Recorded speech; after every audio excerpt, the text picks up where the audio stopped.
Hi guys, well we always have our 5 things videos that all of these cycling magazines put out. Well, I've got my 5 things, and my 5 things today are why disc brake bikes, or the new bikes, are not fast. So let's roll an intro and let's get into what are these 5 things that are going to slow your brand new disc brake bike down.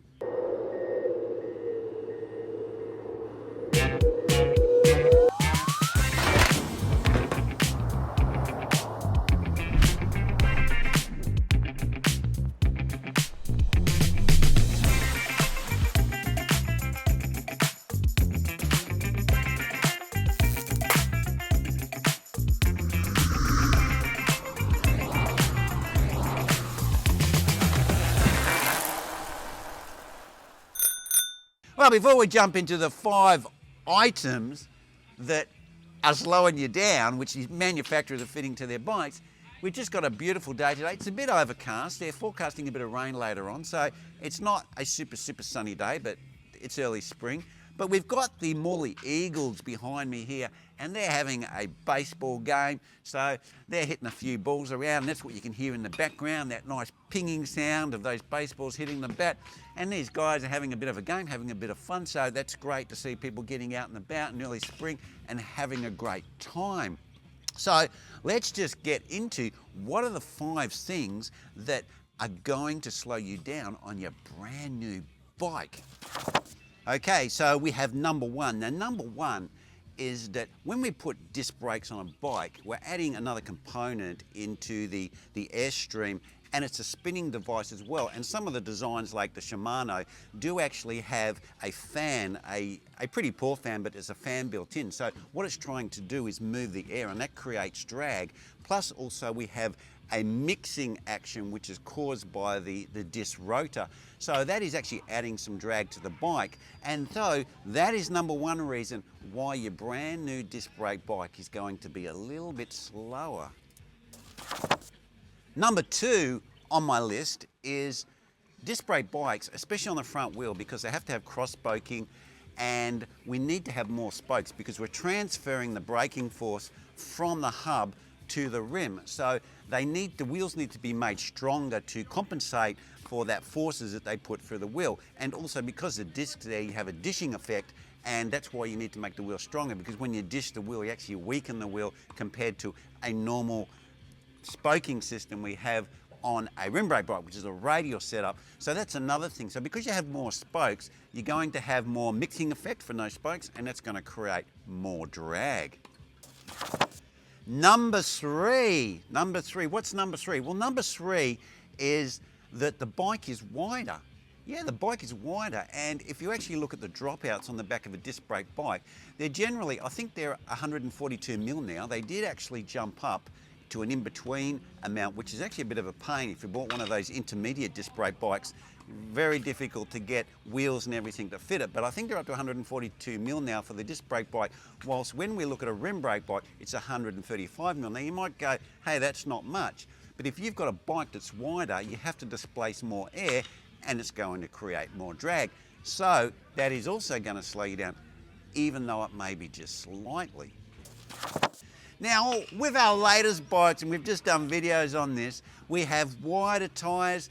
They could be hookless, they could be tubeless, but they're wider. The forks are wider, the tyres are wider, the rims are wider. So we're actually having a bigger piece of air that's cutting into the air, especially with the tyres, because you have to make the rims wider to compensate for the tyre, because you want to reach that 105 rule so you don't muck up that transition between the tyre and the rim. So what's happening is we have a bigger displacement of air coming off the tyre, so therefore the actual tyre rim interface is less aero or needs to displace more air.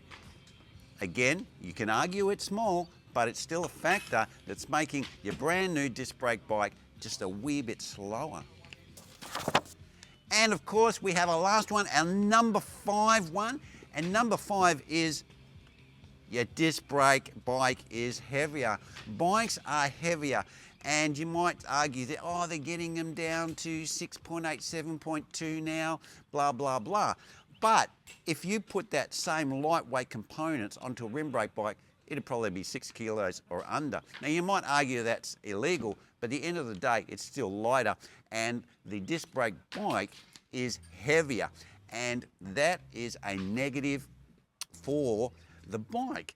I mean, a heavier bike, regardless of what you say, yeah, you can say you can lose 5 kilos off your body, but if you lose 5 kilos off it, the bike is still heavier than if you had a rim brake bike, so it's heavier. And that is the 5 items that we have on a disc brake bike that is going to make it a bit slower. So in conclusion, what we've got with the market, because they're trying to adapt these new tubeless and hookless rims to their new bikes, they want to put disc brake bikes on them, the group sets are getting heavier, the frame makers are having to make the frames lighter, and they're using this new EPS technology to use more technical and more higher controlled manufacturing techniques so they can make the frames thinner but have the same strength to get the bikes lighter. So, and we've spoken about this on one of my previous videos, it's where the manufacturers or the top line bikes now have this EPS technology where they're making the frames lighter to compensate for the other heavier bits that they're putting on the bikes, which is generally the group sets. The group sets are getting quite heavy now, so the frames are having to compensate for that extra weight of those components that's put on the bike. Now, I know we have all the arguments, you go, oh yeah, weight doesn't matter, you know, they say that, you know, lower, tubeless, whatever, but we've had GC Performance show that's not true, and you can't argue, a lot of bike is going to feel more, it's going to feel more responsive, it's going to feel more active, especially if it's in the wheels, it's going to accelerate quicker. Weight is always an issue. There's no, you can't argue about weight.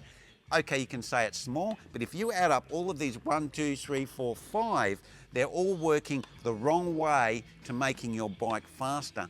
And we're also paying a lot more to get this technology. We're paying for money to have disc brakes, to have these wider tyres, they're making the frames wider, especially at the front, the forks are wider, and we've got wider tyres, you have to buy new rims, the rims are different for disc brake bikes. Now they want you to buy even different rims again because you have to ride hookless. So there's all this new technology that wants you to put your hand in your pocket, and you go, really, if I'm buying a race bike, what is the advantage in me putting my hand in my pocket, buying a brand new bike to get all this technology when ultimately the gains are actually negative, they're not positive for me being able to ride at say 200 watts and go a little bit faster. Well anyway guys, leave your comments down below because I know people can get quite heated about this sort of subject about are the bikes actually improving or are they actually getting worse? It's a controversial issue, so leave your comments down below, let me know, go Wayno, you don't know what you're talking about, you're talking rubbish. Or you go, oh yeah, Wayne, yeah, that's absolutely why you should be paying $20,000 for a brand new bike that's going slower. It's insane. Okay guys, that's where I'm gonna leave it, and I will see you next vid. Cheers.